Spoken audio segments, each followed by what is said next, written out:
Let's take a trip across America and see how many of these facts you may know. This episode is on North Dakota. North Dakota has more golf courses per capita than any other state. That is one golf course for every 5,468 people. North Dakota's baking oil fields topped the 1 million barrel a day production level, becoming only the fourth ever United States oil field to do so, and one of only 10 worldwide. J.R. Simplot in Grand Forks processes over 400 million pounds of fries per year, most of them sold to McDonald's. The world's largest buffalo statue can be found at Frontier Village in Jamestown. North Dakota holds the Guinness World Record for the most snow angels made simultaneously in one place.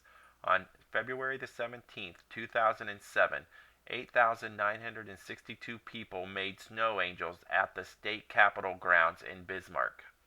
There are still more cows than people in North Dakota, about 880,000 at last count. The most popular breed is Angus.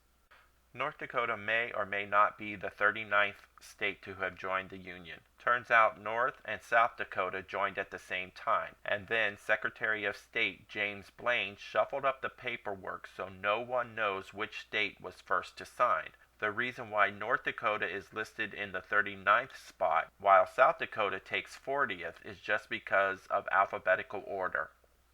North Dakota produces enough beef to make 2 billion hamburgers each year, and enough wheat to make bread for 108 million buns. Most of the nation's pasta is made from North Dakota's grown durum wheat. In fact, the state claims to produce a significant amount to provide each American with 93 pounds of pasta per year. Salem Sioux, standing near New Salem, is the world's largest Holstein cow.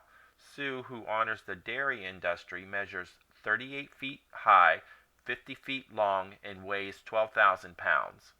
Jamestown is also home to the National Buffalo Museum, which has its own herd of bison. The most famous of these are undoubtedly the three rare albinos: White Cloud, Dakota Miracle, and Dakota Legend. According to the Native American legend, albino buffaloes are supposed to be sacred.